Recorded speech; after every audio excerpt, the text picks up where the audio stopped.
la Patria. Se abre la sesión. Ministro, por favor, tome el asiento.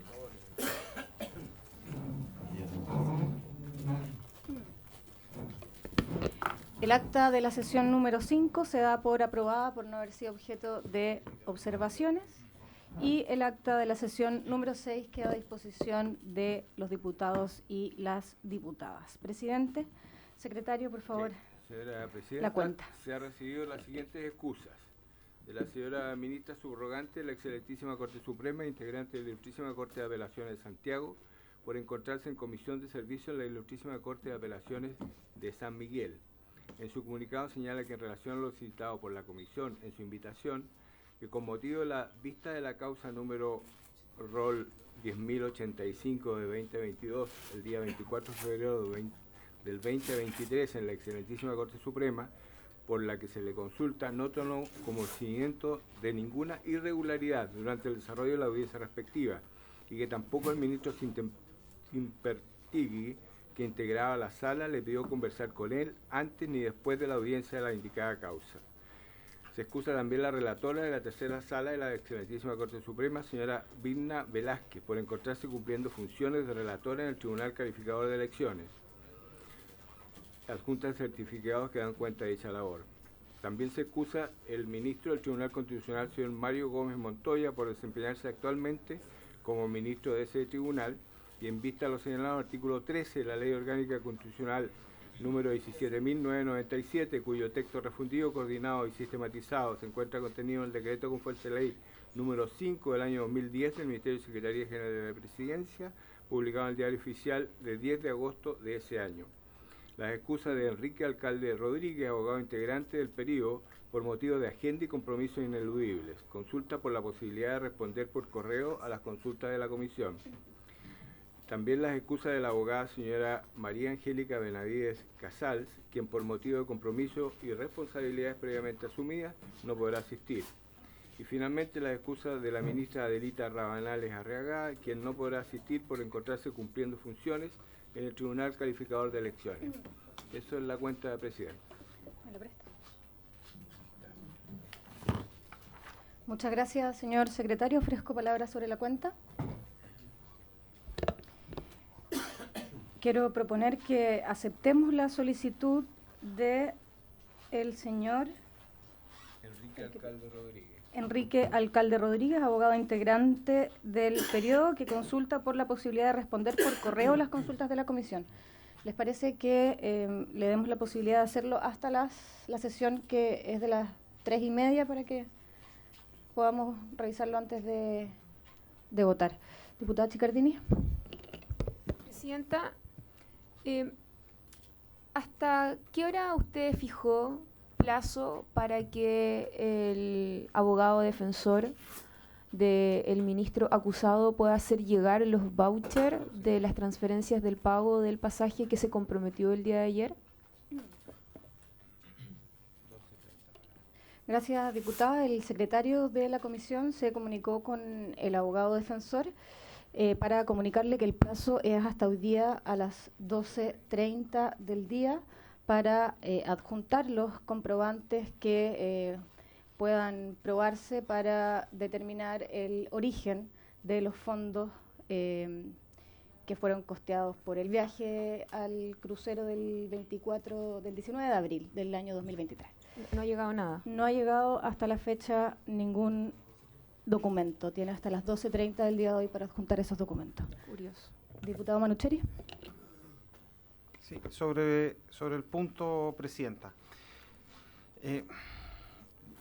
Indudablemente lo que ayer se pudo constatar en la comisión, creo que fueron más problemas que evidentemente respuestas las que hubo por parte de la defensa del ministro Sempitergui. Pero quiero dejar claro solamente para el respecto de la acusación. En la acusación no está contemplado ni bajo ningún punto el hecho del origen de los fondos. No obstante, creo que es una situación muy importante a ser aclarada, porque evidentemente pudiese tener ya otras características. Eso evidentemente pudiese tener características de un delito penal. Cabe recordar además que nosotros hicimos una denuncia por los antecedentes para que se pudiese investigar por parte de la Fiscalía. La Fiscalía acogió eso y eso entendemos que también hay una arista penal. Pero evidentemente la causal, bajo ningún punto de vista, se debilita en el hecho que él haya devuelto los pasajes o no los haya devuelto lo que le compraron generosamente estos mecenas que tenía el ministro que le compraron este pasaje.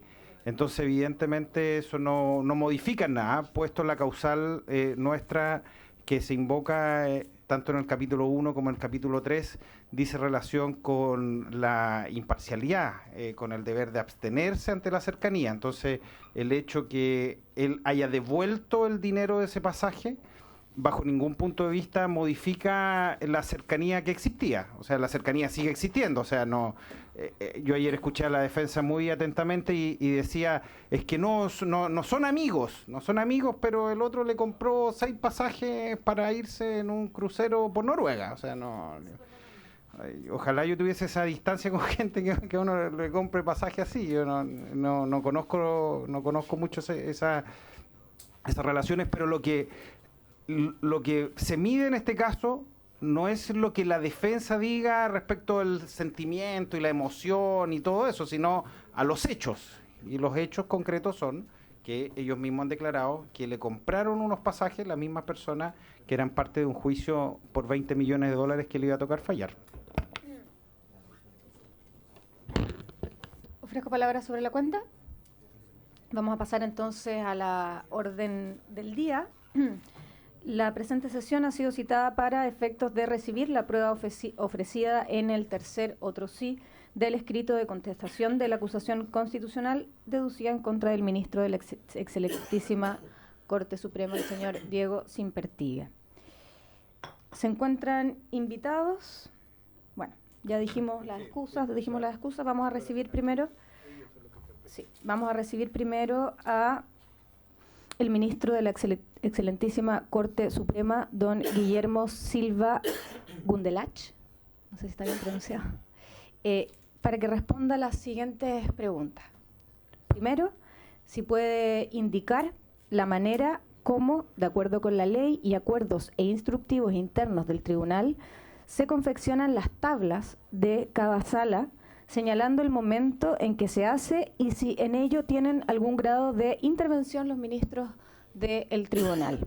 En segundo lugar, si puede, por favor, ministro, indicar quién tiene la responsabilidad exclusiva y excluyente de señalar quienes integran las salas de la excelentísima Corte Suprema cada día de labor, cuándo se dispone la integración y en qué caso son llamados a integrar ministros de otras salas, el señor fiscal judicial de la excelentísima Corte Suprema y los abogados integrantes.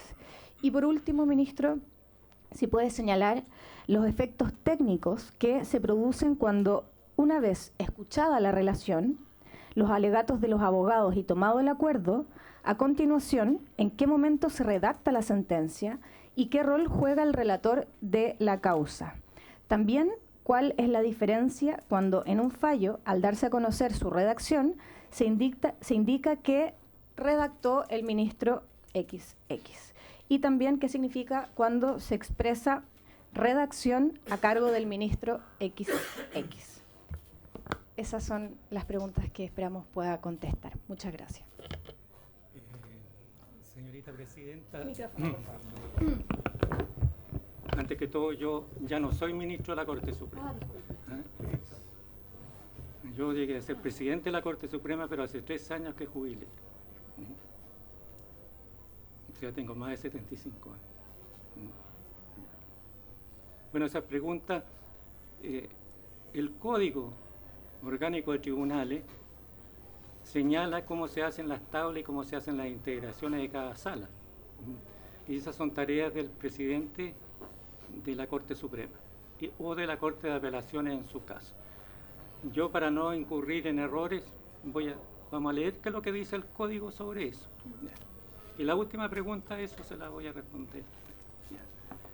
Esto está dispuesto en los artículos 105, que se refiere a las tareas del presidente de la Corte Suprema, y 90 del Código Orgánico de Tribunales, que se refiere a las tareas de los presidentes de Corte de Apelaciones, a los cuales se remiten algunas de las funciones del presidente de la Corte Suprema. El artículo 105, en su número 2, entre las tareas del presidente de la Corte Suprema, dice formar la tabla para cada sala, según el orden de preferencia asignado a las causas, y hacer la distribución del trabajo entre los relatores y demás empleados del tribunal. Y el artículo 90, número 2 del Código Orgánico de Tribunales, dice instalar diariamente la sala o salas, según el caso, para su funcionamiento, haciendo llamar, si fuera necesario, a los funcionarios que deben integrarlas. Se levantará acta, etcétera, etcétera, que firma el secretario del tribunal. Ahora, ¿cuándo se hace la tabla? El último día hábil de cada semana se hace la tabla para la semana entrante. Ahora, ¿cómo se hacen las tablas? Se va rellenando con las causas que se vieron en esa semana, los espacios que quedan se van rellenando con las causas que vienen en la cola para el ingreso. Esa es la forma de hacer las tablas, es tarea del presidente. Por supuesto hay un funcionario que está a cargo de eso y lleva cómo se van a rellenar las tablas. Y la integración se hace el mismo día de la vista de las causas.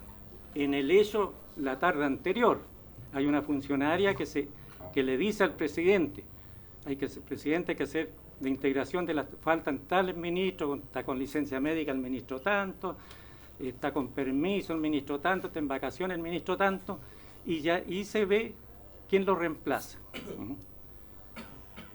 Y la integración de la sala se publica en la mañana del día correspondiente. Y si falta algún ministro, en la integración se dice por qué falta el ministro y quién lo reemplaza. Lo normal sería que si falta un ministro, lo reemplace el fiscal, pero fiscal hay uno solo y no tiene tiempo para integrar sala. Lo hará muy pocas veces en el año. Entonces, se llama los abogados integrantes, pero los abogados integrantes en el hecho están radicados en la sala. O sea, yo los 15 años que estuve en la Corte Suprema, estuve en la primera sala y teníamos los abogados integrantes para la primera sala. Por ejemplo, un civilista como Daniel Peñailillo, él integraba la primera sala, no lo iban a mandar a la sala penal, porque no era su especialidad. Entonces, ¿cuándo sale un ministro a otra sala? Cuando esa sala, si no se va a otro ministro de una sala distinta, no puede funcionar. No puede funcionar. Entonces ahí se saca a un ministro de una sala y se le manda a otra, para rellenar con abogados integrantes. ¿A qué ministro se saca? A los más nuevos. Los más nuevos son los que van a rellenar otras salas. Me tocó hacerlo muchas veces cuando recién llegué a la Corte, en el año 2008, pero después ya antiguos nos salimos de nuestras salas. Esa es la forma de que se hacen las tablas y cómo se hacen las integraciones de las salas.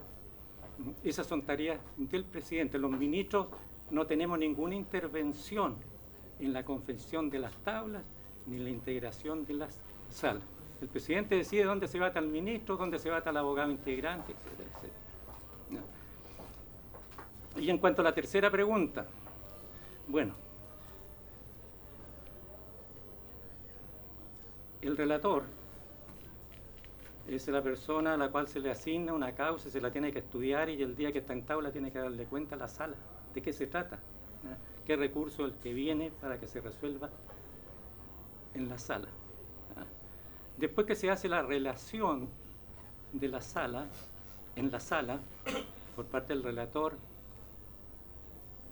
los ministros tenemos que tomar una decisión. Si se rechaza el recurso, si se acoge el recurso, si la causa queda en acuerdo, causa muy complicada, no se deciden de inmediato, queda en estudio.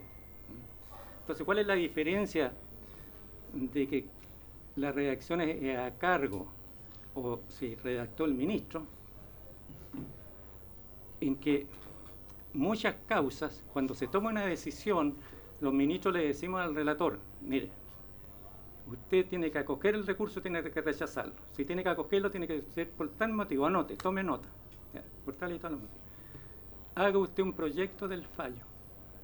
Haga usted un proyecto del fallo y hay un ministro de turno que es el que se tiene que preocupar de que el relator cumpla con eso, y a ese ministro de turno el relator le va dando cuenta de su proyecto. ¿Ah? Y el ministro de turno va corrigiendo, sacando cosas, poniendo cosas. Una vez que está listo el proyecto revisado por el ministro de turno, pasa a los demás ministros para que autoricen y ahí sale el fallo. Ahí se pone redacción a cargo del ministro tal. Ahora, redactó el ministro cuando el ministro hace todo. ¿Ah? Qué sé yo, causas sumamente complicadas o causas mediáticas, causas de interés. Por ejemplo, si ustedes ven el fallo de Calvo con Chilevisión, dice redacción, redactó el ministro Guillermo Silva II. Es decir, yo hice el fallo, yo me llevé el expediente, lo estudié todo y yo hice el fallo. ¿Ah? Esa es la diferencia en cuanto dice redacción a cargo o cuando dice redactó. Ese es el esquema de lo que se me está preguntando.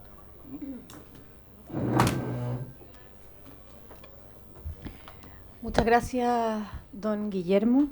Si me permiten, colegas, hacer una pequeña reflexión. Yo entiendo lo que usted ha explicado. Sin embargo, tenemos en esta corporación antecedentes de que hay ministros de la Corte Suprema que sí intervienen para que las tablas se vean de determinada manera, que ciertas tablas suban y pasen de estar en un lugar más abajo de la tabla a estar en un lugar más adelante, que se le pida a los relatores que saquen los fallos en tiempos récord. Sin embargo, ese no es el caso del ministro Simpertegui. En la acusación constitucional, ni tampoco en los medios de prensa, nadie lo ha acusado, por ahora, de hacer gestiones para acelerar las tablas o para integrar una u otra comisión. Acá, de lo que se le acusa al ministro Simpertegui,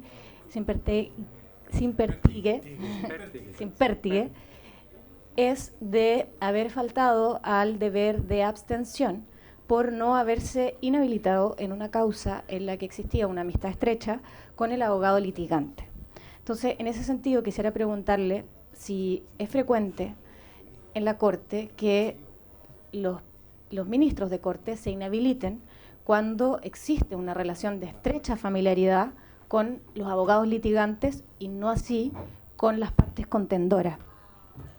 ¿Es frecuente? ¿No es frecuente? ¿Se usa? ¿No se usa? Segundo, usted señaló muy bien que los ministros generalmente integran la sala en la que son... Presidenta, ¿le puedo ir respondiendo de alguna sí, pregunta? sí. ¿No es cierto? Porque después me voy a confundir, acuérdese la edad que tengo. Sí, no se preocupe. No se preocupe. No. Es que acuérdese que nosotros no hacemos las leyes, las aplicamos, las leyes las hacen ustedes.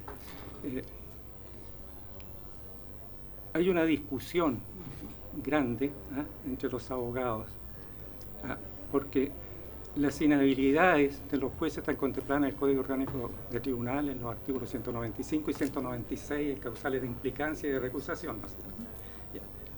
Entonces, muchos dicen que esas son taxativas, que no se puede recurrir a otras causales de inhabilidad. Incluso siendo yo ministro de la Corte de Apelaciones de Concepción, como mi señora era jueza, llegó un fallo de ellos a mi sala en la Corte de Concepción y no hay ninguna causal de inhabilidad con la señora, porque se suponía que hace muchos años atrás las mujeres no eran juezas y ahora hay más mujeres juezas que hombres. Entonces no había ninguna. Entonces hubo que recurrir a la causal de la Constitución, del debido proceso, del artículo 19 de la Constitución. ¿Cómo va a fallar en una causa en que el fallo lo dictó mi cónyuge? Pues la Corte Suprema nos llamó la atención y dijo que era taxativa, la Corte Suprema de ese entonces. Y después se fue abriendo camino, pero sigue siendo discutido todavía, si la inhabilidad dice en relación con la parte o con los abogados de las partes. Pero ha ido tomando fuerza la teoría que debe aplicarse por la Constitución. Esa es la dificultad que existe en las causales de inhabilidad. O sea, se abrió la puerta por el debido proceso, la causal constitucional. Es decir, está cobrando primacía aquella posición que dice que no son taxativas las causales de inhabilidad del Código Orgánico de Tribunales, pero eso todavía se discute. Sí, bueno, hay una causal Sí. de recusación que usted debe conocer muy bien en el artículo 196, número 15, que es, no recuerdo de memoria, pero dice tener estrecha familiaridad con una de las partes. Entonces, esa causal existe. La pregunta es, ¿ha visto usted en su experiencia que ministros de la Corte se inhabilitan o presentan la causal de recusación cuando existe una estrecha familiaridad con los abogados litigantes? Sí, pero recurriendo a la Constitución. Porque es claro del 196, que bien menciona usted, número 15, que dice con las partes. Entonces, para salirse de eso hay que recurrir al debido proceso a la Constitución. Perfecto. Tengo dos preguntas más. Usted, no es tan relevante, pero usted señaló que lo frecuente es que los ministros de la Corte integren las salas de las que son expertos y que con el tiempo se mantengan ahí. Sin embargo, el ministro Simpertie solicitó cambio de sala.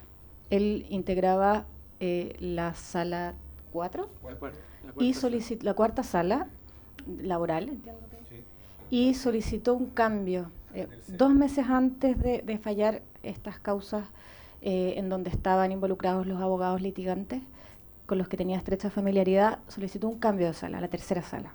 Y el argumento que dio es que él quería estar 2 años en cada sala porque quería conocer de todos los temas. ¿Es frecuente que los ministros quieran cambiarse de salas cada 2 años para conocer todos los temas? Presidenta, no, depende de cada ministro, porque cuando uno llega a la Corte Suprema tiene que irse al espacio que está vacante. Yo toda mi vida he sido profesor de Derecho Penal. Y cuando me nombraron ministro de la Corte Suprema y llegué a la Corte Suprema, el presidente, que era Urbano Marín en ese tiempo, me dijo: Guillermo, ¿se puede ir a la sala civil, que hay un espacio, o a la sala laboral, que es la cuarta, en que hay otro espacio? ¿A cuál prefiere irse? Yo elijo, pues la sala civil o laboral nunca me ha gustado mucho. Ya, me voy a la sala civil. Pero nunca me moví de ahí. Nunca, pero después de 2 años uno tiene derecho a cambiarse de sala, para irse a una sala que sean materias que a uno le gustan. Entonces, seguramente eso hizo el ministro Sempertegui. Después de un tiempo en la sala laboral, a lo mejor no le gusta la laboral, no lo sé. Y se cambió a la tercera sala. Yo no recuerdo la época en que se cambió a la tercera sala el ministro Sempertegui. ¿Cuánto tiempo estuvo en la sala laboral? Tampoco lo sé, no recuerdo. Porque a veces uno se puede cambiar antes de 2 años siempre que no hayan otros ministros interesados en cambiarse. Siempre manda la antigüedad en eso para cambiarse. Si un ministro más antiguo se quiere cambiar, él tiene la opción de cambiarse primero.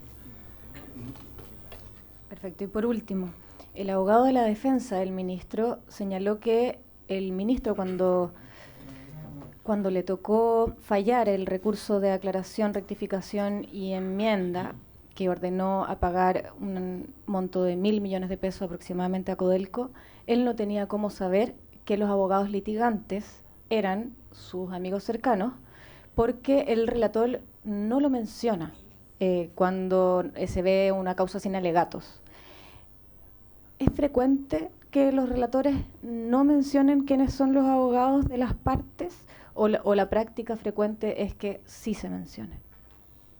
No, esos asuntos que se ven en cuenta, lo más frecuente es que no se mencionan. Cuando son causas de tabla, ahí a veces uno pregunta quiénes son los abogados, quiénes son las partes.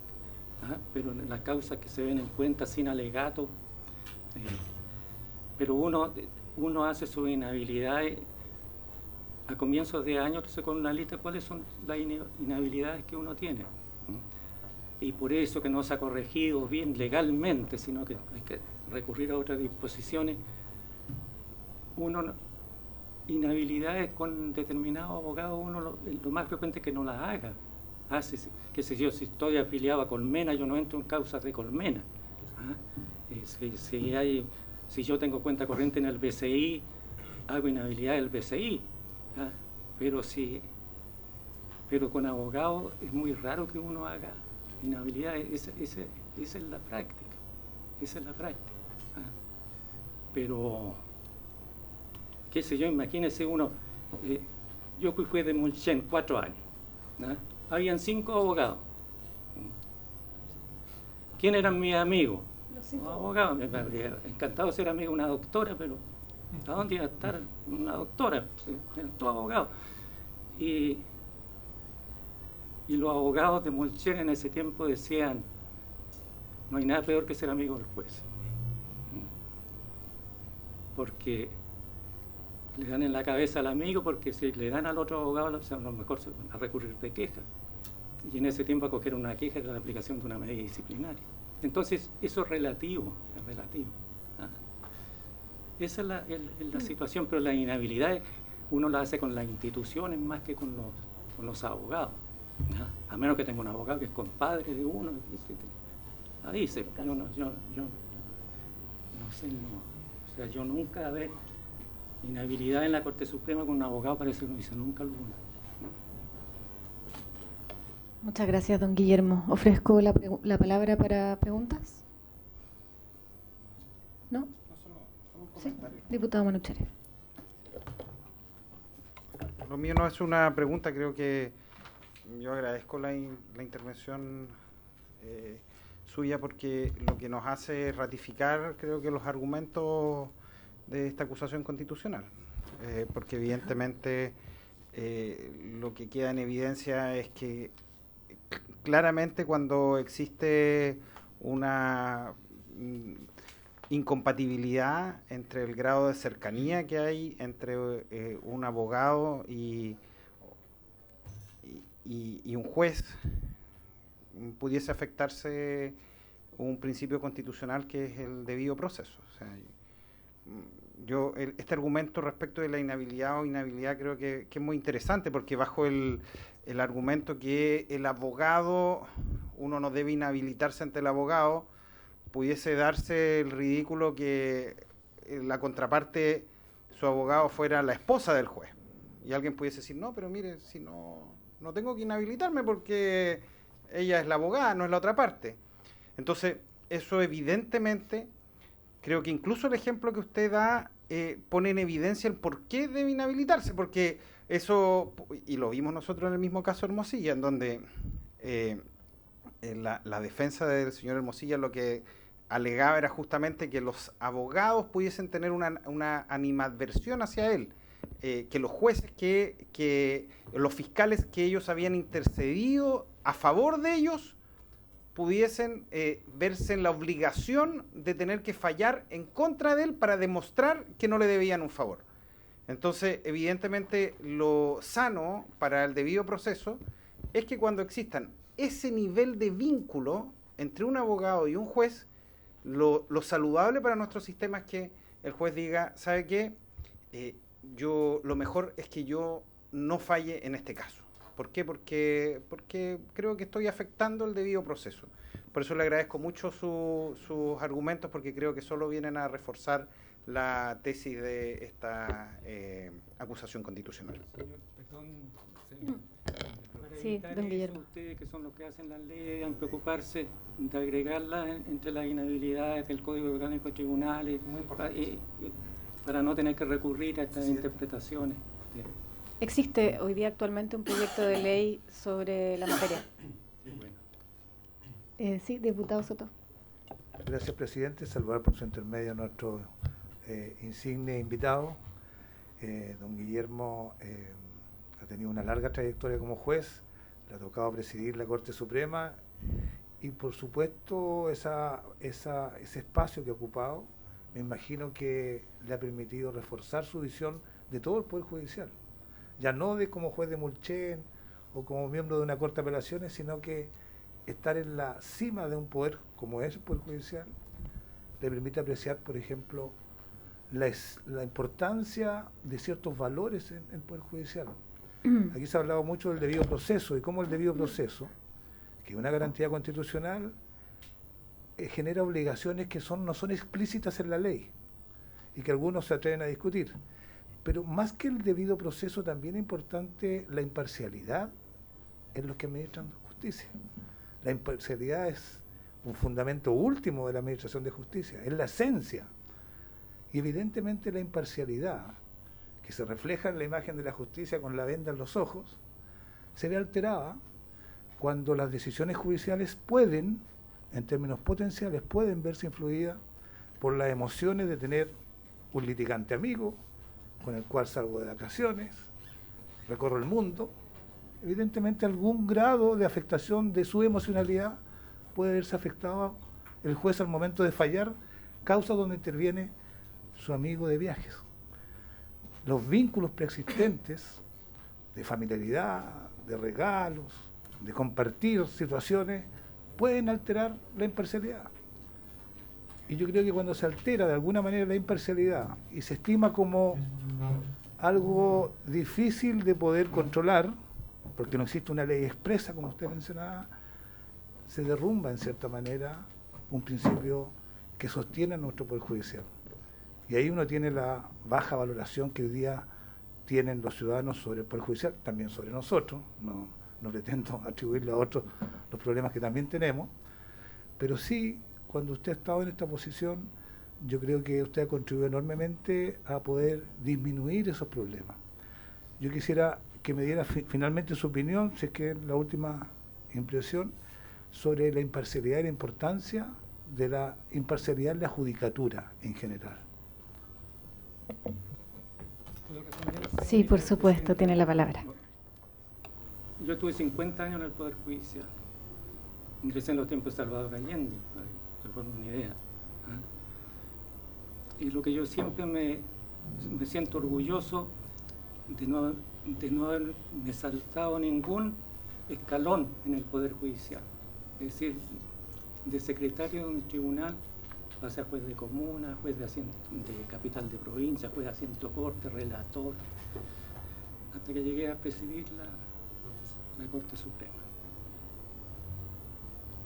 Nunca vi casos de corrupción en el Poder Judicial, hasta los momentos actuales. Me duele, sí, me duele mucho. Yo estudié Derecho para ser juez, nunca ejercí la profesión.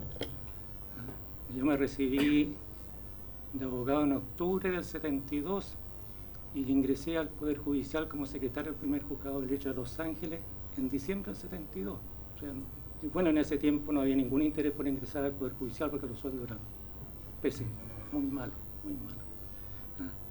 Nunca tampoco a mí nadie me ofreció nada, ni nadie me invitó a ninguna parte, no supe lo que era eso, no supe lo que era eso. Entonces, ver lo que está sucediendo ahora, pero yo para tranquilidad de ustedes les puedo asegurar que más del 99% de los jueces son pro. Así que en eso pueden estar tranquilos. Y los casos que no hay se tienen que investigar y sancionar.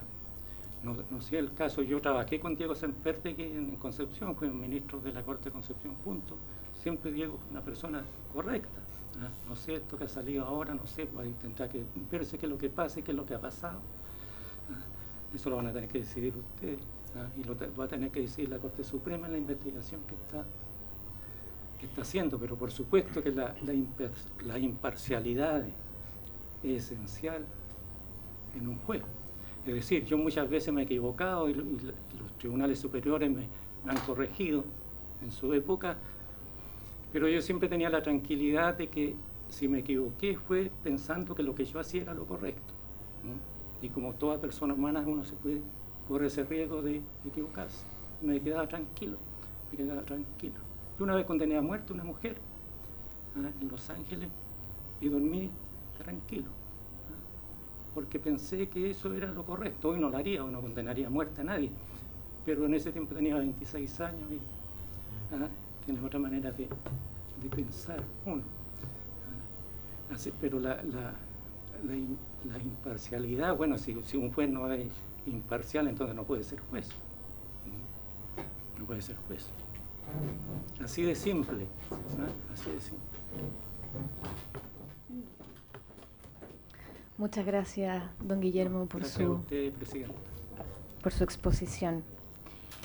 Vamos a darle la palabra entonces al ministro de la excelentísima Corte Suprema, don Mario Carroza, Sí. para que responda. Le voy a hacer las preguntas igual, las que están acá en la contestación del ministro. Perfecto.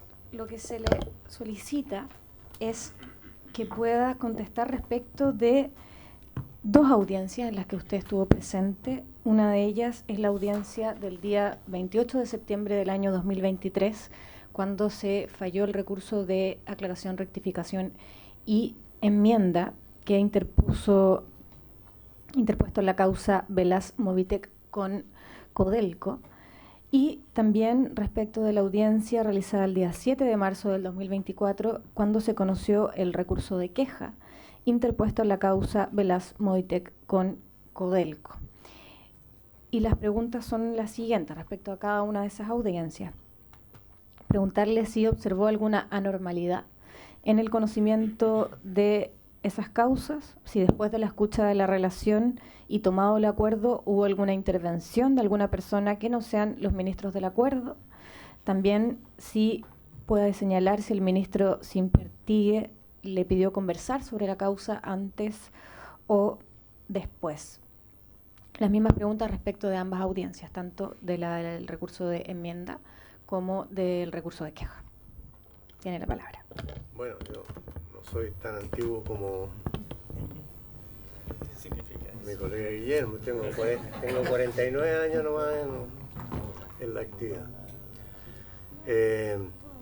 Y no solamente participé en esas dos resoluciones, sino también que participé en la de fundamento. O sea, estuve que creo que después viene en la tarde. No sé si hay Se una... concentraron todas las preguntas. Ya, bueno.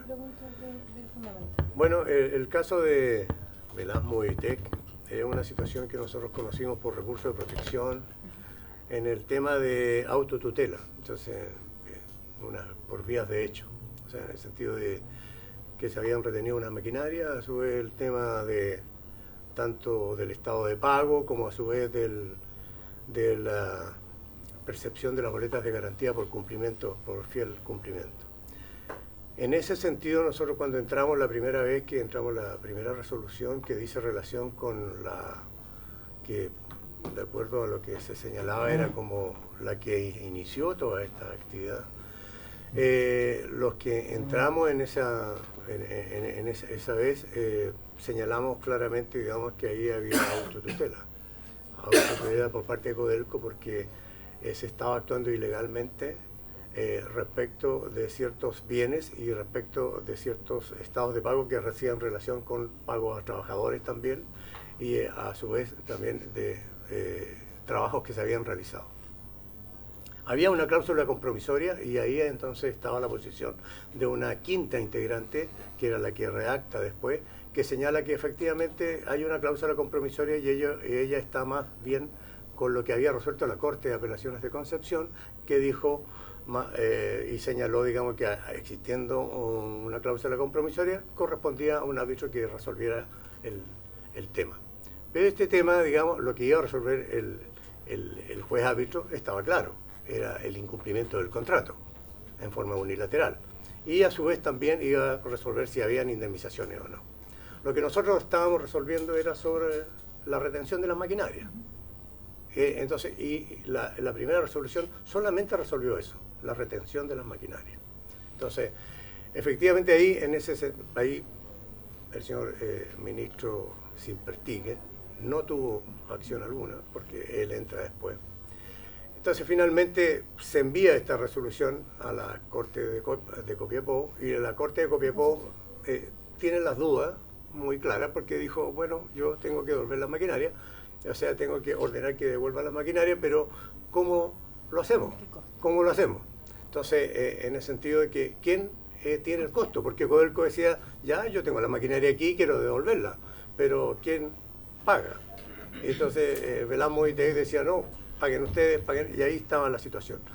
Y como el juez árbitro no tiene ningún tipo de facultades de apercibir, digamos, o de realizar acciones de medidas cautelares, como para decir, ya, pague usted, el juez árbitro todavía, de hecho todavía está el arbitraje, entiendo que no ha terminado. Y entonces manifiesta, digamos, que ellos que tenía que pagar Codelco. Entiendo que se acompañó un escrito donde se señala, estos son los costos, hechos por un perito, y Codelco dice, sí, estamos de acuerdo con los costos, pero ¿quién los paga? Y ahí van a la aclaración. Ahora, la primera resolución nada decía quién pagaba los costos, por lo tanto era una duda razonable. Entonces, en esta resolución de aclaración, enmienda, rectificación, dice, esto hay que rectificar algo, hay que aclarar algo, hay que enmendar algo. Bueno, entonces ahí hubo una votación donde se señaló, bueno, esta rectificación dice relación con que estos costos, digamos, esta desmovilización de las maquinarias es a costa de Codelco. Entonces ese es más o menos. Y eso fue lo que no se señaló cifra, nada se dijo. En esa resolución de aclaración, si ustedes la leen, nada dice de cifra. Lo que pasa es que en un escrito anterior, tal como he señalado, se señalaba que había un peritaje donde Codelco sí aprobaba una cantidad que era 4.000, algo así de plata. Y eso es donde es esa resolución que dice relación con la aclaración, rectificación.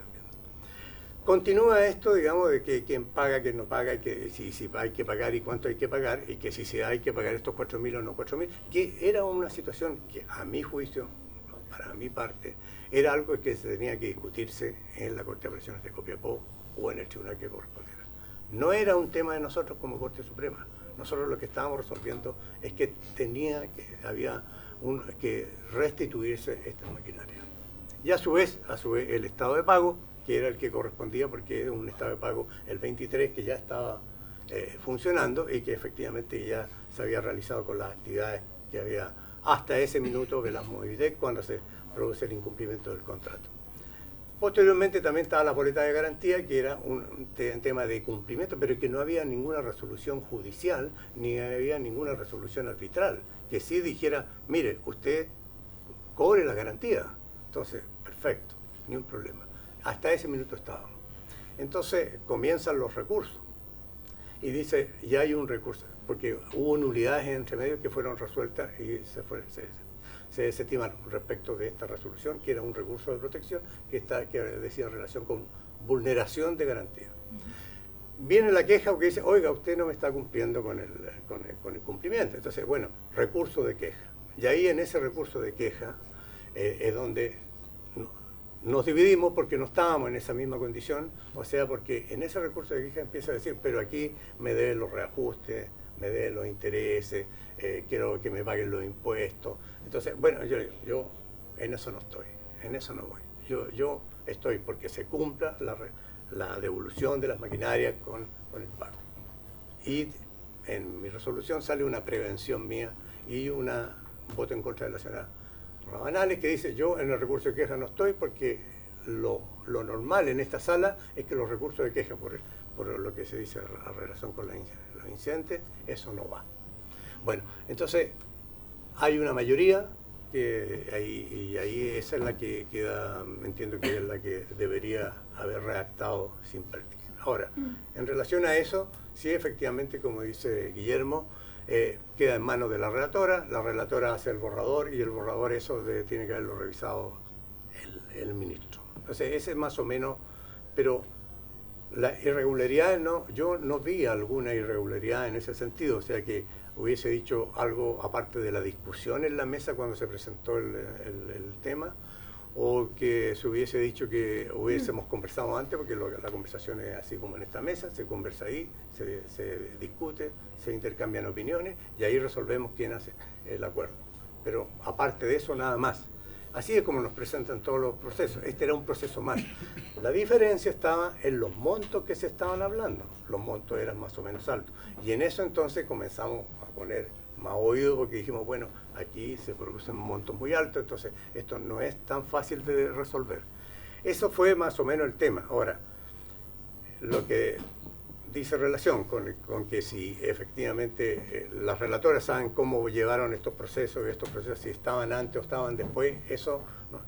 Lo único que deciden eso, tal como dice Guillermo, es el presidente, y ahí el único que vincula qué es lo que se ve y lo que no se ve es el presidente Sala. El presidente Sala es el que tiene el mando. Todos los demás, si esto se va a ver así, y vamos a ver esto, y esto no lo vamos a ver, y nosotros acatamos. O sea, todos los que somos los ministros que estamos, ¿no? O sea, el presidente Sala. Igual que en las integraciones, todo eso se hace tal como señala Guillermo. Eso es más o menos lo que yo estaba. Y en el caso, bueno, en el caso de Fundamenta, no sé si va por otro lado o no. Eso es un tema. ¿Sí? Bueno, en el caso de Fundamenta, digamos, a mí me corresponde cuando yo llegué, que efectivamente en el caso de Fundamenta estaba el señor Tavolari, digamos, estaba de abogado del tema de Fundamenta cuando se rechaza, cuando está Sergio Muñoz, digamos, está en una posición contraria y lo rechaza. Pero, y después posteriormente comienza todo un asunto de recusación respecto de Muñoz. Y entiendo que la relatora estaba con un proyecto que nunca nació, o sea, no, a la vida, sino que sencillamente la relatora lo mantuvo ahí y esto siguió, pero siguió la recusación del señor Muñoz. Entonces, en ese sentido, el señor Muñoz dice, mire, aquí hay 5 observaciones de los ciudadanos que nos dijeron que esto no podía dársele la luz verde porque resulta que hay 5 observaciones que no corresponden. Entonces, en el intertanto que se tramita la recusación del señor Muñoz, van resolviéndose estas observaciones. Entonces, cuando nosotros llegamos y después posteriormente dijeron, ya, inhabilitada, este fallo no corre, esta es la situación que va ahora y la vamos a ver de nuevo. Perfecto, veámosla de nuevo. Entramos una sala no inhabilitada, y efectivamente entonces la misma dice, mire, aquí estas 5 observaciones se resolvieron. Y ahí estaba el señor. O sea, en eso, y no sé, él era de la 4ª sala, yo siempre fui de la 3ª sala y por eso aparezco en todo esto, porque siempre fui de la 3ª sala. Finalmente, en función de lo que estaba ocurriendo, me voy a la 1ª sala, que es donde no estaba ya Guillermo, o sea, me voy a la 1ª sala, en la cual hoy en día me mantengo, o sea, porque estaban ocurriendo todas estas situaciones que a mí me ponían inquieto, y las cuales yo ya había manifestado al presidente, ya había manifestado al ministro Muñoz que esto estaba ocurriendo algo que para mí era extraño. Entonces, bueno, siempre fui juez del crimen, toda mi vida fui juez del crimen, por lo tanto, siempre tengo esa percepción, digamos, de las cosas cuando van ocurriendo. Y lo dije en la Comisión de Ética, que ustedes nunca van a conocer porque, bueno, no, está en secreto, pero sí, efectivamente lo dije en la Comisión de Ética. Yo declaré, por esto de esta causa de bielorrusa, declaré en la Comisión de Ética. Está mi declaración ahí, si algún día se observa. Y bueno, y eso es más o menos lo que ocurrió. Lo de Fundamenta es una situación que afectó al ministro Muñoz y ya fue un cambio de sala. Ahora, en el caso de los abogados, en ese minuto, digamos, el conocimiento que yo tenía era de que los escritos se estaban presentando por los abogados. Siempre apareció Lago, Vargas y Silver. O sea, siempre, uno revisa el expediente. ¿En Fundamenta? No, Fundamenta no aparece. No, En otros siempre todos los escritos fueron presentados así, Lago. O sea, no había, yo no, en mi sala, no sé, el ministro siempre venía de la otra sala, pero en la sala siempre cuando conversamos todos los recursos que se interpusieron, todas las cosas, siempre aparecían los 3. O sea, y el que alegó fue Silver. El de queja. El Silver, o sea, Ahora, la relatora, digamos, tenía conocimiento perfecto de que eran Vargas, o sea, sabía perfectamente que Silver no iba solo, ¿no? En la parada, sino que iban todos los demás, o sea, más o menos era el tema, o sea, era lo lógico.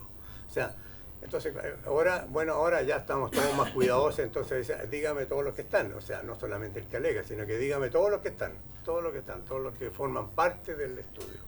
Esa es más o menos la situación. Ahora, yo en el caso Fundamenta solamente estaba el señor Tavolari, se resuelven las observaciones y llega otro equipo, que llega alguien que recusa, que no es el mismo que después sigue y continúa con el tema ambiental. O sea, eso más o menos, señora Presidenta. Señorita Presidenta. Muchas gracias, ministro. Ofrezco la palabra, diputado Manucheri, y luego... Sí, solo una pregunta, después vamos a hacer otra. Saludarlo, ministro Carroza, por su intermedio, presidenta, consultarle si a usted le parece, ministro, normal que un abogado le compre un pasaje de un crucero a un juez y su familia, luego además de haber fallado no cualquier abogado, sino un abogado por el cual falla un juicio millonario. Y en segundo término, en el caso particular, si usted hubiese aceptado esa compra de ese pasaje, en su caso particular, solo para poder saber cómo usted considera que es la actitud que debería existir, si eso debería ser rechazado o debería ser aceptado. No, yo entiendo que, tal como digo, los conceptos que entregó Guillermo, el tema de la imparcialidad, objetividad en un juez es fundamental. O sea, yo entiendo que yo, por ejemplo, llevé muchas causas de derechos humanos, jugaba la pelota con Caucoto, y obviamente que siempre entonces yo trataba de evitar estar en los juicios con Caucoto, porque pese a que él no tenía nada que ver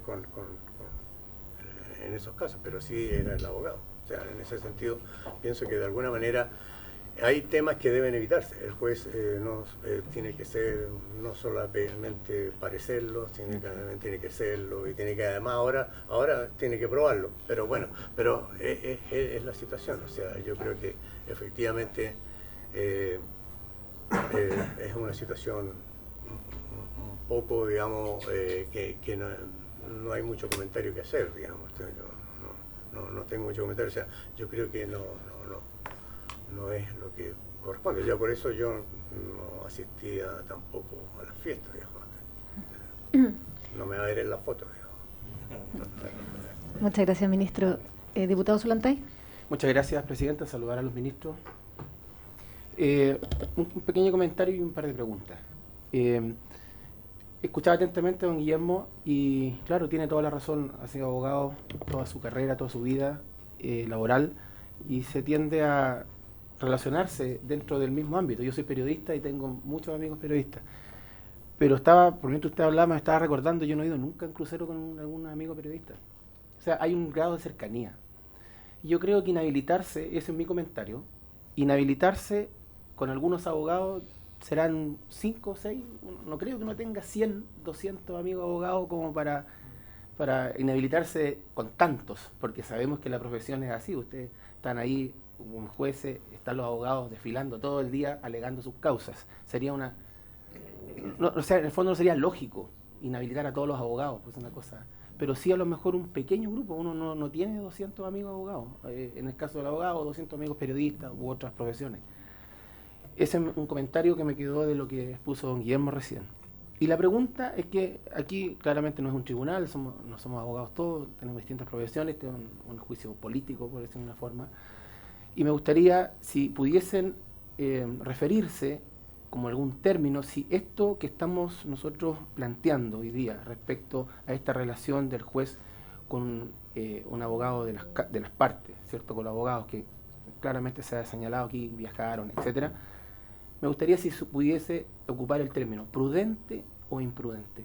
¿Fue imprudente el ministro en haber aceptado o haber hecho ese viaje, independiente de todo lo que es la definición jurídica, de forma? Ahí don Guillermo nos trajo el código. Independiente de eso, para ustedes, me gustaría la respuesta individual de los dos, si fue prudente o imprudente esto que estamos nosotros hoy día planteando. Muchas gracias y los saludo nuevamente, ministro. Es más antiguo y tiene más jerarquía. Tiene la palabra. No tengo ninguna jerarquía. Tú no sabes lo que es el jubilado. No está prendido el botón blanco en la base. Fuerte. No, Hay que presionar fuerte. Ahí. Ahí. Ahí sí. Ahí sí. No. Ahí sí. Una vez. Ahí. Una. Ahí no. Ahí sí. Ahí. Cero jerarquía. Yo he leído todo esto que pasa en la prensa. Total, ahora me sobra el tiempo. Estoy dedicado a la docencia solamente. Todavía echo de menos la Corte y el Poder Judicial, porque esa era mi vida. Yo he leído que el ministro Sempertegui dice que no sabía que estos abogados estaban involucrados en esa causa. Yo no sé si tenga razón, también leí sus declaraciones suyas, que era un atentado a la inteligencia, decir eso. Entonces, sí, yo considero que si él sabía que los abogados y que iba a viajar con ellos, por supuesto que su conducta no fue prudente. Ahora, si no lo sabía, cambia la situación. Pero eso tendrá que verse en lo que ustedes decidan. En lo que ustedes decidan. Esa es la situación. Yo en una situación como esa nunca haría un viaje con abogados, así que yo sabía que estaban involucrados en la causa. No haría eso. Nadie me habría invitado tampoco.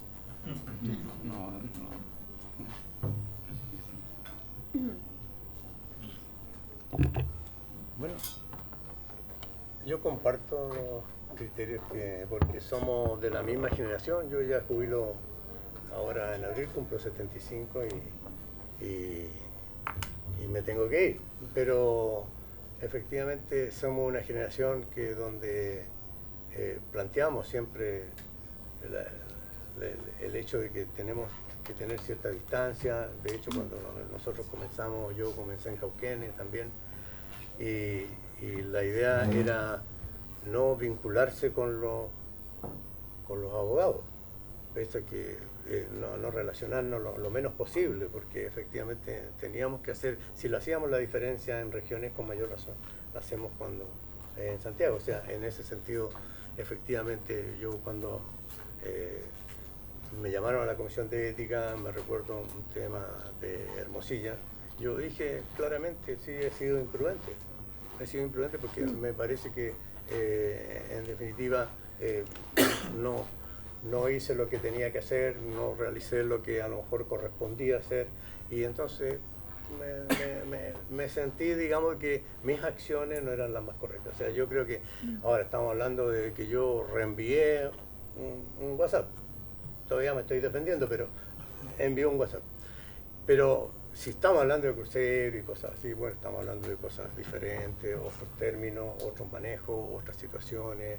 O sea, lo que nos afecta a nosotros como miembros del Poder Judicial, de una generación que venimos donde éramos muy orgullosos y estamos muy orgullosos de ser parte de esta institución, es que justamente una de las cosas que nunca nos habíamos vinculado en estas situaciones de este tipo. O sea, nunca se había conversado.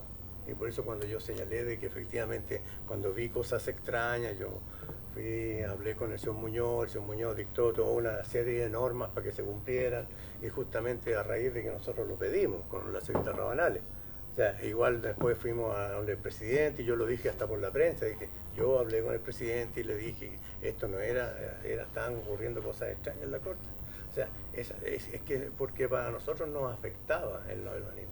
Entonces, por eso creo que si hay situaciones que son inéditas, situaciones que van más allá del sentido común, digamos, o sea, me parece que, claro, también las respuestas son las mismas.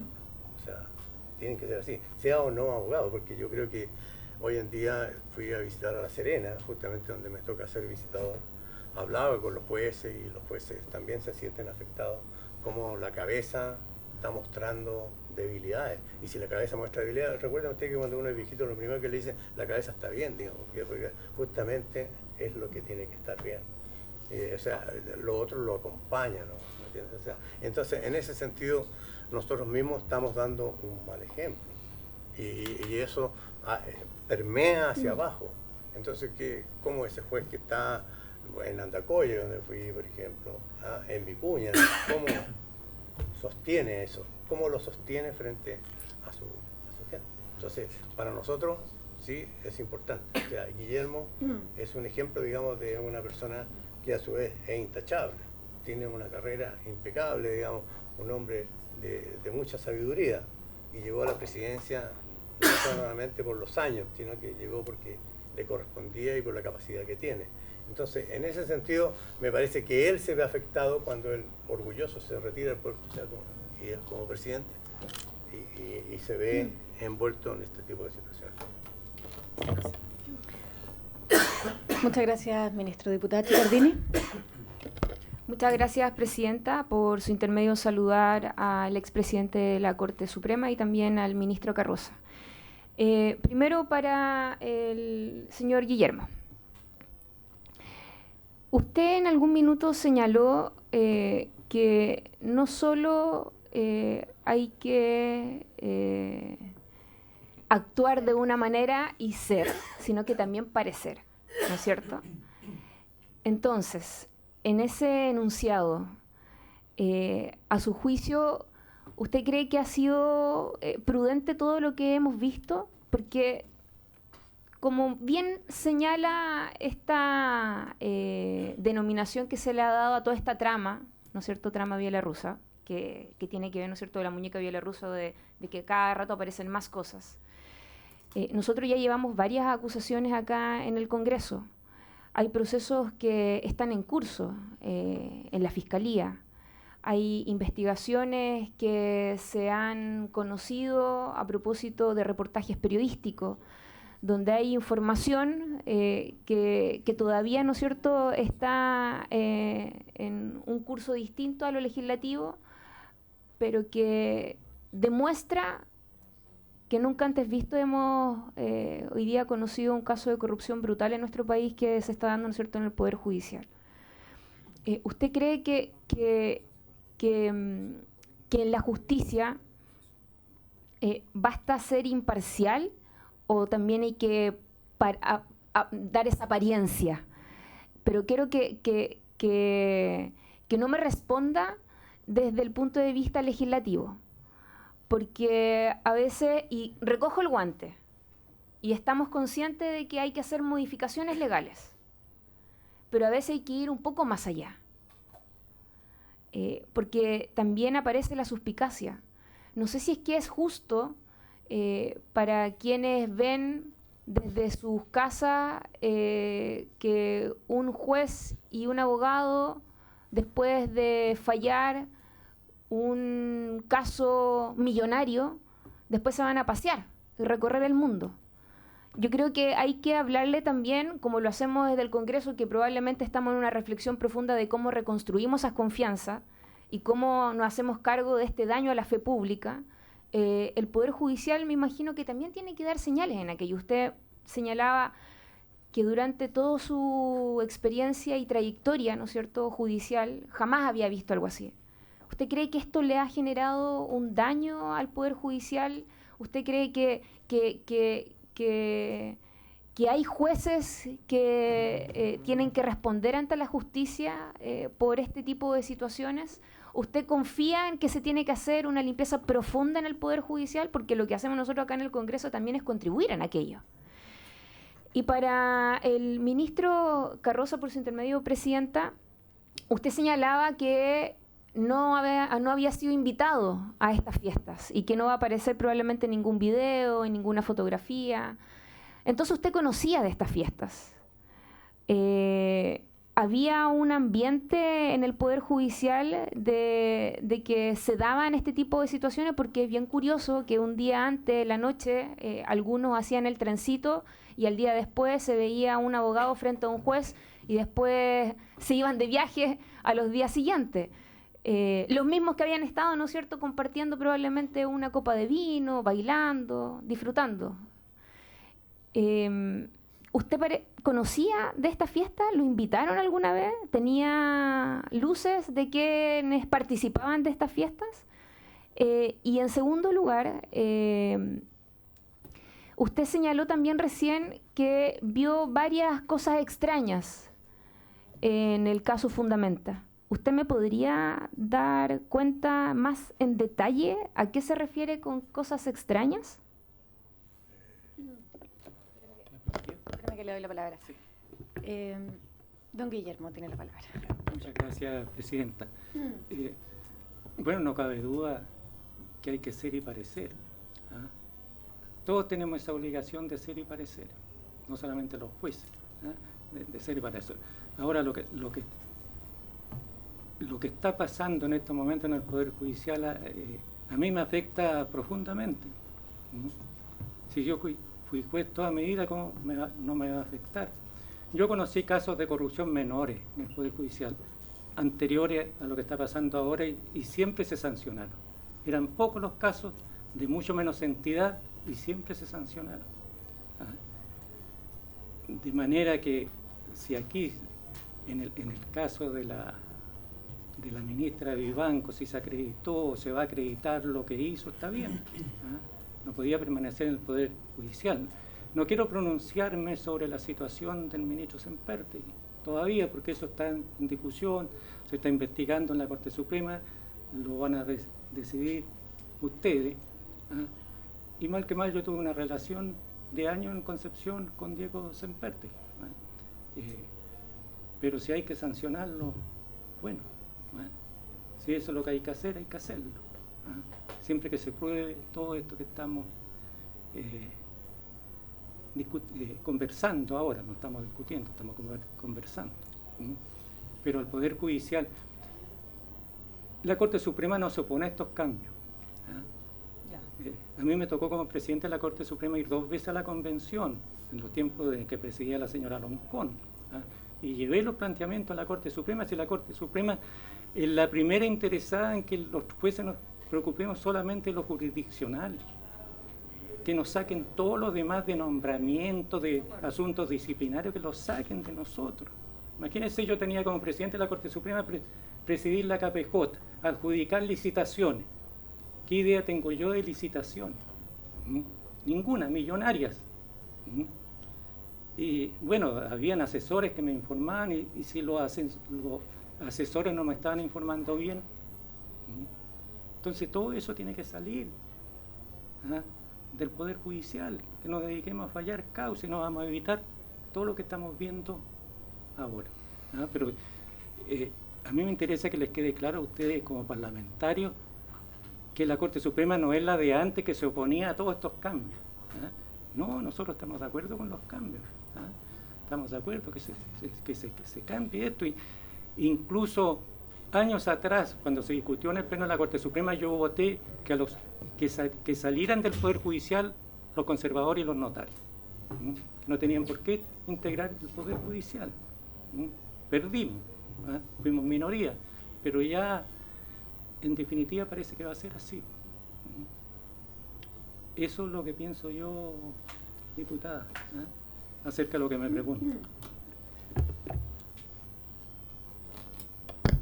Ministro Carroza, ¿quiere agregar algo? No, contestando a las preguntas de la honorable diputada. El tema de la fiesta es conocido por todos, o sea, no es algo que fuera secreto, o sea, bueno, aparte de que entiendo que eran cumpleaños, cosas así, yo no sé qué grado de diversión, eso no lo sé, pero sí que estaba en el ambiente, claro. O sea, por eso yo no soy poco sociable, yo vivo lejos, vivo fuera de Santiago, entonces yo no concurro porque o sea, tendría que volverme a las 10, 11 de la noche, ya sería complicado, o sea, no es por una cuestión de no querer ir, o sea, a lo mejor iría, pero no creo. Pero en definitiva, Porque el tema es que compartir con mis colegas sí he compartido, pero he compartido, por ejemplo, relatores que han hecho la primera sala, todo, pero compartir con abogados, cosas así, a mí eso me crea problemas, digamos. Ya me creaba problemas cuando trabajaba en regiones, con mayor razón me crea problemas trabajando aquí, o sea... además que siempre he pensado que nunca un abogado se acerca a uno porque uno es buena persona, es muy alegre, muy claro. Entonces yo tengo esa percepción. Me ha tocado siempre cuando estuve, ya sea como juez unipersonal como juez colegiado. En el caso Fundamenta no es ahí donde yo encontré las cosas raras, sino que las cosas extrañas estaban en el caso Viera Movitec. Ahí es donde se estaban viendo las causas muy rápido.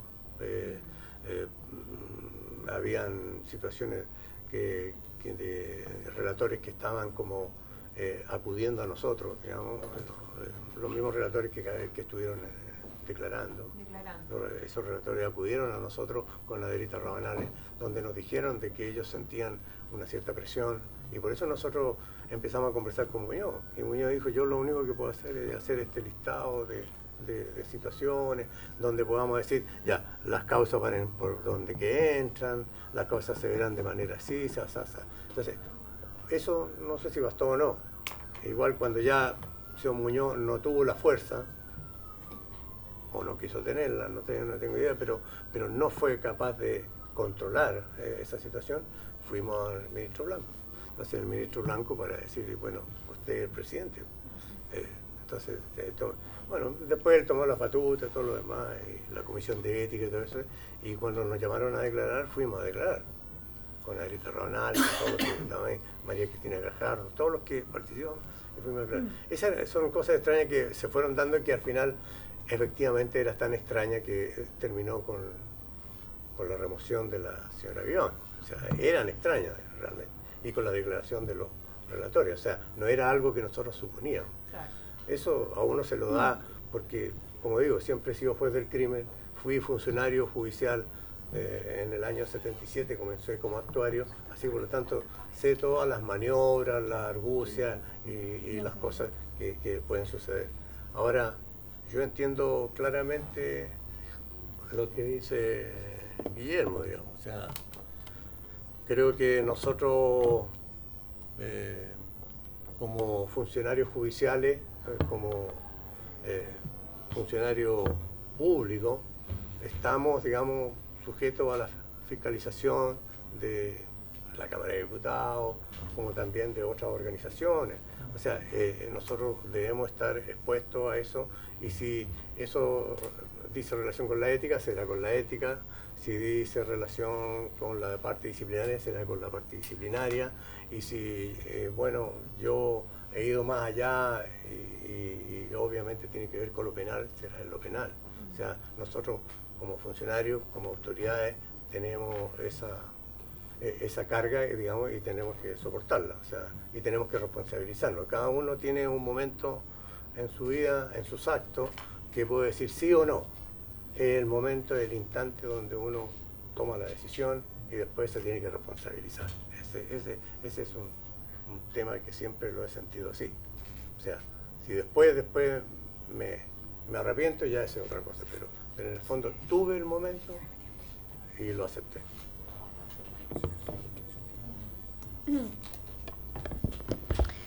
Muchas gracias, ministro. Yo tengo algunas preguntas también, en particular, primero para el ministro Carroza y luego una última pregunta para ambos. Ministro, ¿prefiere que le haga todas las preguntas y usted contesta o le voy haciendo una a una? Si son tantas. No, no son tantas. Ya.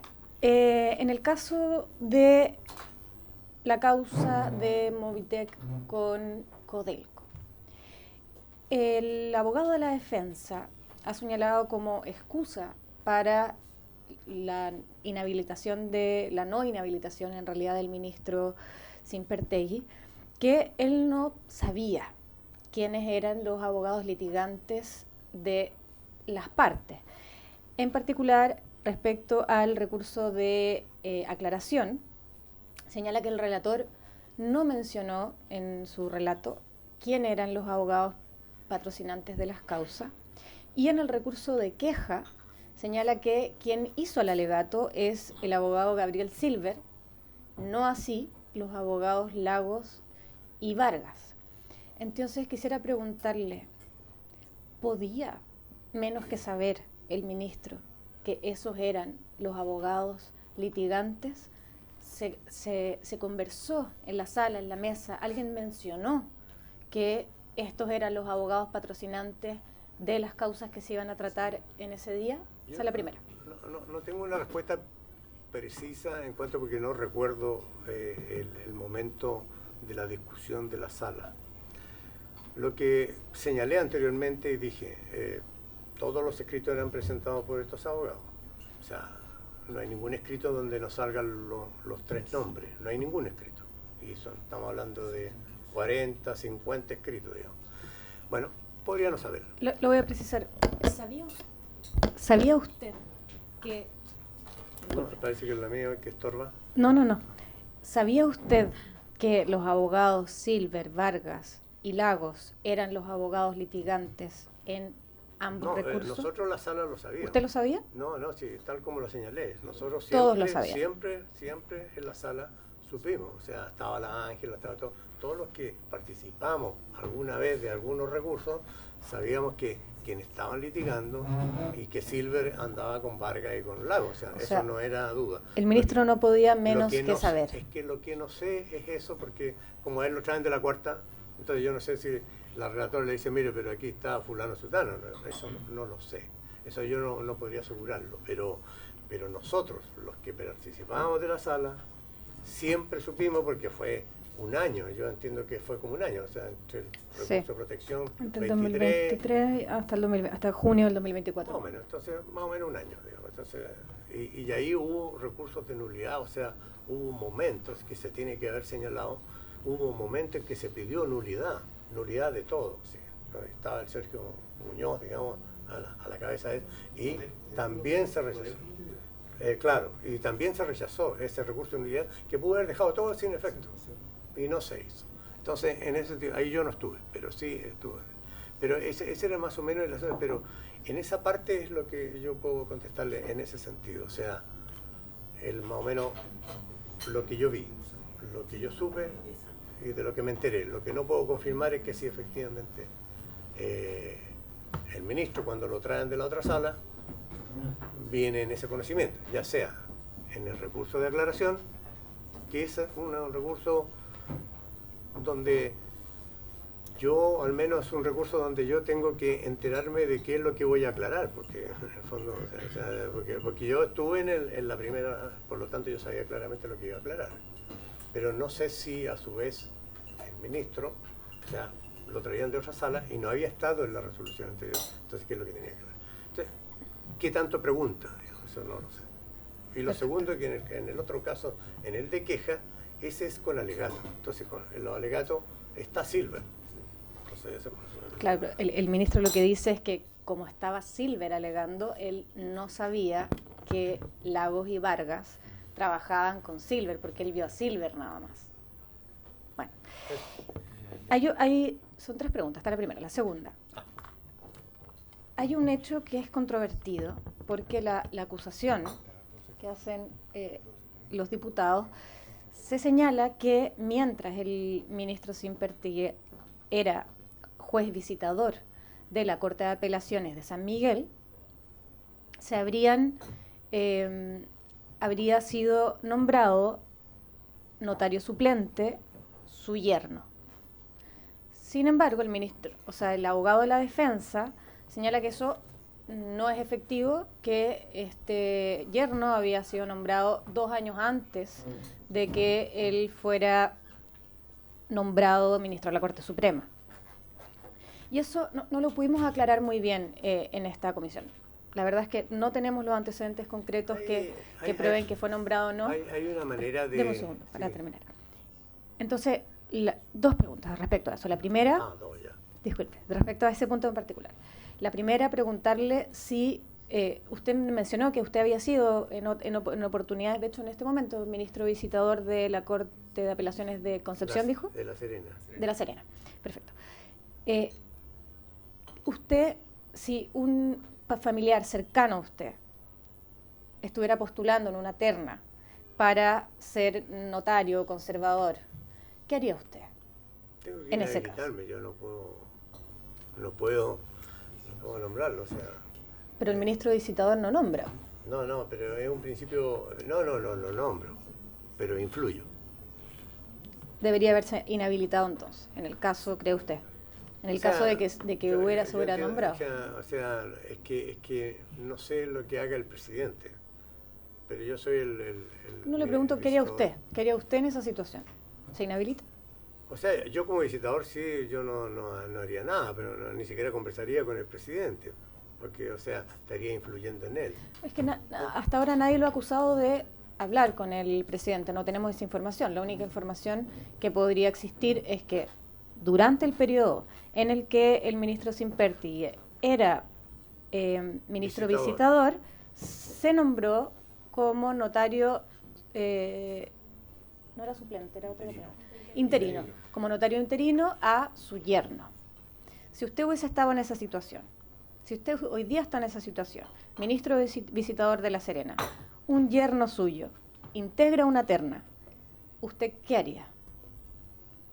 Yo no tengo que hacer nada porque no puedo influir o sea, no hablaría con el presidente de la Corte, que es el que nombra. O sea, yo no podría, tendría que... No haría nada. Es que al ministro no se le acusa de no corresponde porque, o sea, en el fondo, como operamos nosotros, es que si yo soy visitador de La Serena y en La Serena está por nombrarse un pariente mío y está en una terna, entonces yo como visitador, ese presidente se sentiría influido por mí para nombrar a mi pariente, digamos. Entonces, ¿qué haría usted? Entonces, en el fondo, yo no debería hacer nada, pero no puedo inhabilitarme porque, tal como dice usted, no soy el que voy a nombrar. Pero yo tendría que...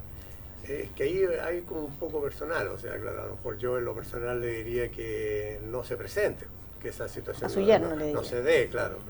O sea, yo no estaría... porque sé que eso va a ocurrir. Pero, o sea, ese es en el fondo. Pero es una situación un poco ambigua, digamos. Sí. Sí. Ahora, yo entiendo que hubo muchos nombramientos. Según lo leí yo, o sea, eso de interino fue uno de ellos.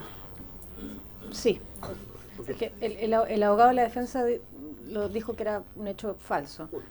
Pero la acusación lo señala como verdadero, entonces la verdad, por eso le decía, un hecho controvertido hasta ahora. ¿Cómo está el cargo? No sé el cargo, ¿cuál es el cargo? ¿El cargo de quién? El cargo que se le... el que se le levanta con simpatía. No haber evitado ese conflicto de interés. Conflicto de interés. Es que ahí está el punto, el conflicto de interés. El conflicto de interés en que yo influyo en el presidente, ese es el conflicto de interés. O sea, no tanto yo que me tenga que inhabilitar, sino que el conflicto de interés está en qué tanta influencia. Claro. Mi última pregunta, esta es para ambos. En atención a que ambos son abogados penalistas, jueces del crimen, profesores de derecho penal, quisiera preguntarles una opinión jurídica.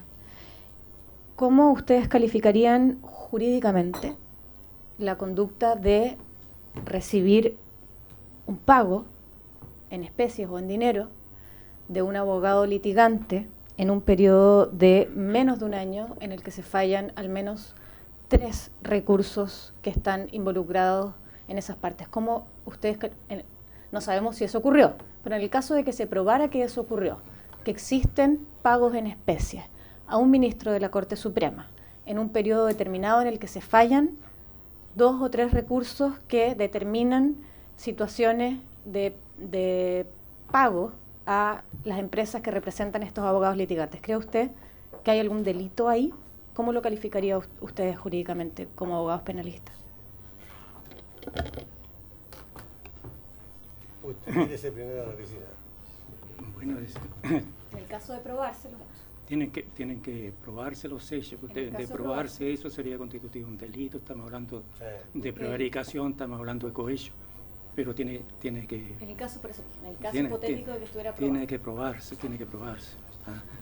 Pero no quiero yo que se lleve eso a que se diga que el ministro Simperti que incurrió en eso. No lo he llevado a ese lugar. Le pregunto, en el caso hipotético de que eso se probara, ¿constituye eso algún ilícito penal y cuál? Y si eso tendría que investigarlo el Ministerio Público.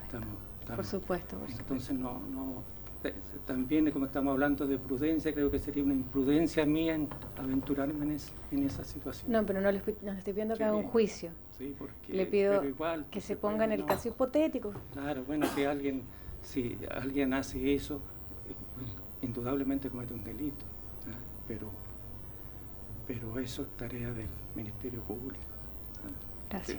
Sí, Ministro Carroza. Comparto las apreciaciones de Guillermo y el ejemplo muy claro estuvo en las audiencias que hace poco se realizaron. O sea, ahí se discutieron todos estos temas, toda la percepción, todo lo demás. Se definieron los delitos, se especificaron cuáles eran las conductas. O sea, en definitiva, si eso ocurrió o no, tal como dice, es una situación de prueba. Pero nosotros siempre estábamos en los supuestos de la prevaricación, siempre, o sea, que efectivamente podíamos fallar contra derechos. Nunca estuvimos en los otros supuestos. Y hoy estamos, digamos, claro, en una evidencia distinta, pero creo que los ejemplos más claros y que se discutieron muy específicamente, hasta la fuerza nos retó, digamos, y por lo tanto yo creo que en ese sentido ahí está nuestra respuesta, digamos, lo que son, como digo, posiciones, posibilidades. Pero se debe escuchar desde el otro. Claro, en el caso de la prevaricación, el tipo penal exige que el fallo sea ilegal o contrario a derecho, pero usted, ministro, votó igual que el ministro Simpertegui en todas las causas. Entonces, no creo que se configure en este caso una decisión que no está juzgada a derecho, que es arbitraria. Creo que se acerca más al cohecho, al tráfico de influencias, a la asociación ilícita, al lavado de activos. Que tiene un olor un poco más de eso, en el caso de probarse que se recibió un pago en especie por parte que no tiene justificación. Ahí hay un punto, porque una situación es la resolución y cómo nosotros entramos a esa resolución con nuestra real entender, salvo que nos fallemos contrario a derecho, pero el real entender, digamos, de que nosotros resolvemos conforme a la información que se nos ha entregado. Esa es una cosa, y es algo que está en el marco de nuestras atribuciones y nuestras competencias. Lo otro es que, a su vez, ese voto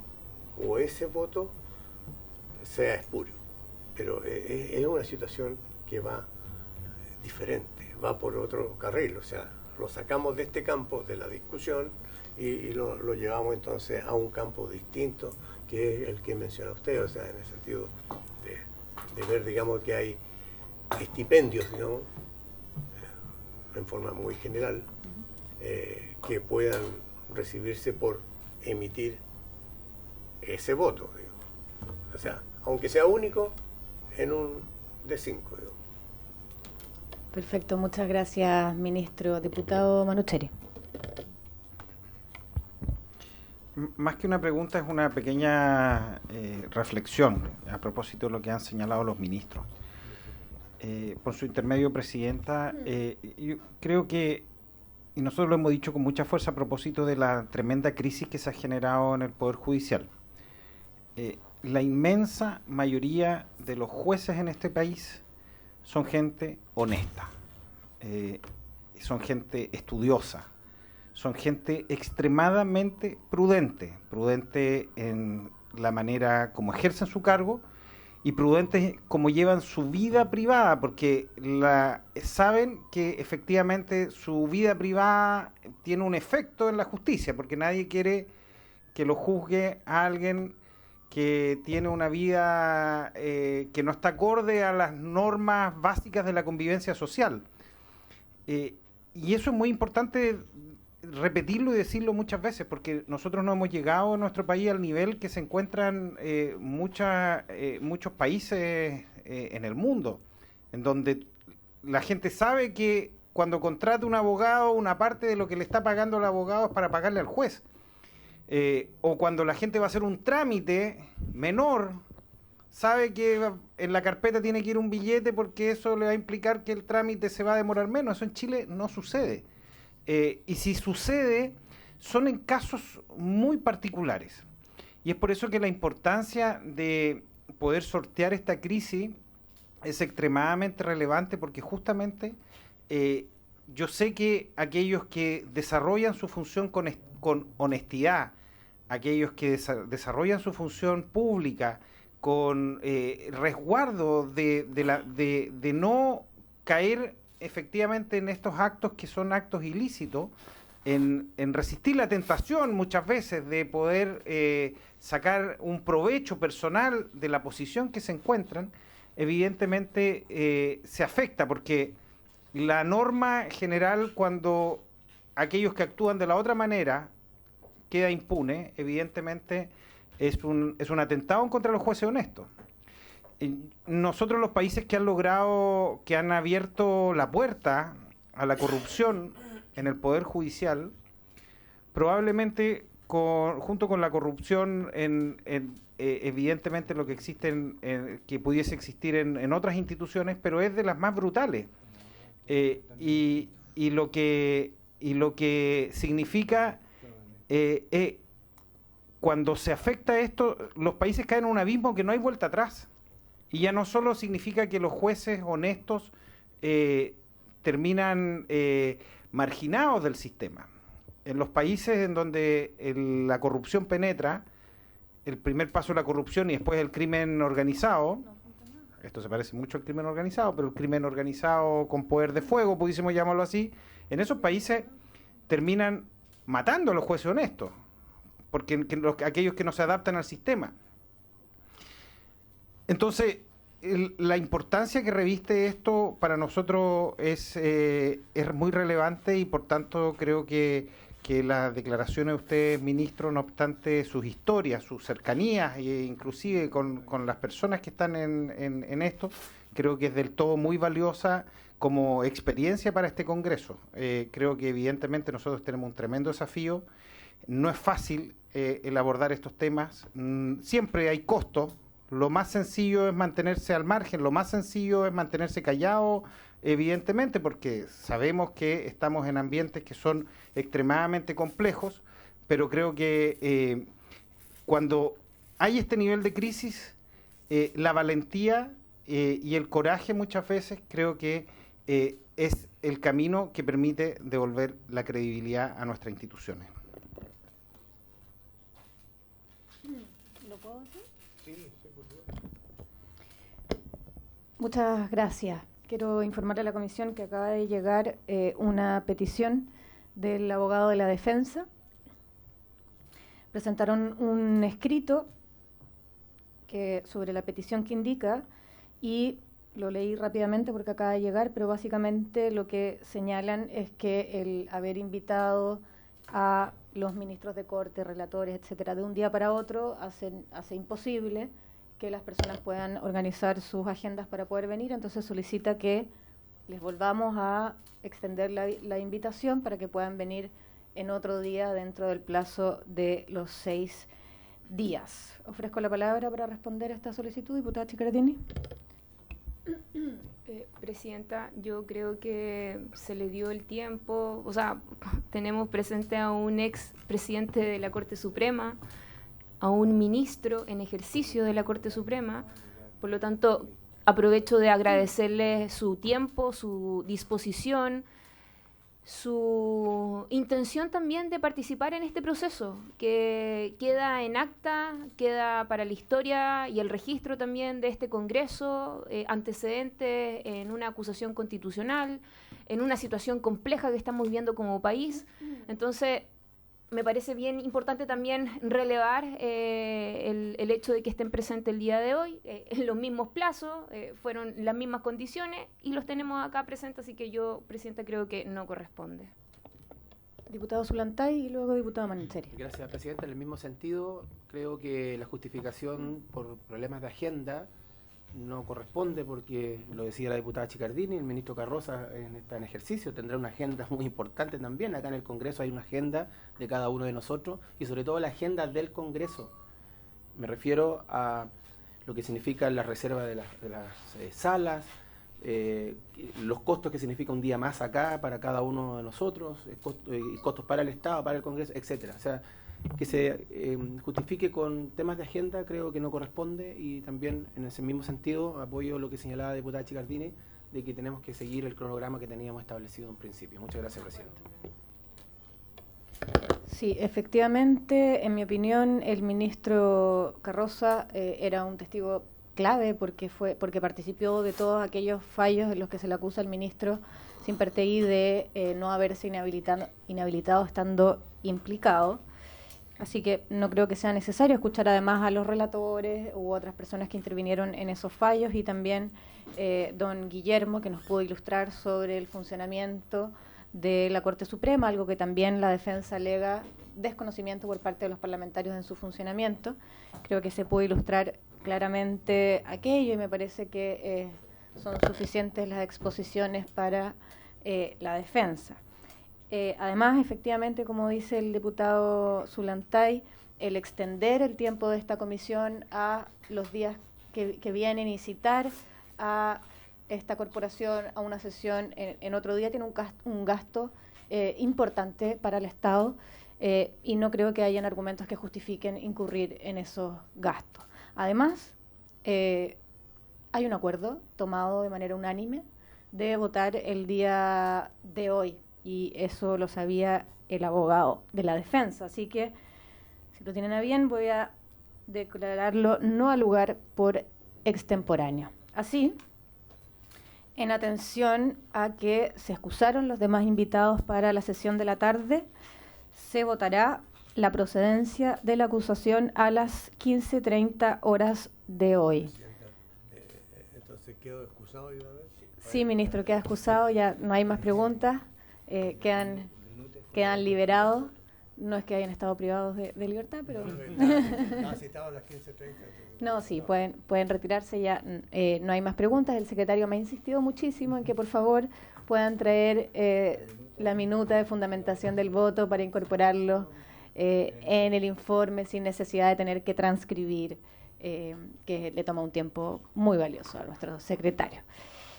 Bueno, además informar que siendo las 12:12 y habiendo el abogado de la defensa incorporado un escrito, no incorporó las probanzas que solicitamos enviar. Así que el silencio otorga, en mi opinión. ¿Alguien quiere dar alguna palabra? No, entonces por haberse cumplido el objeto de la sesión, esta se levanta.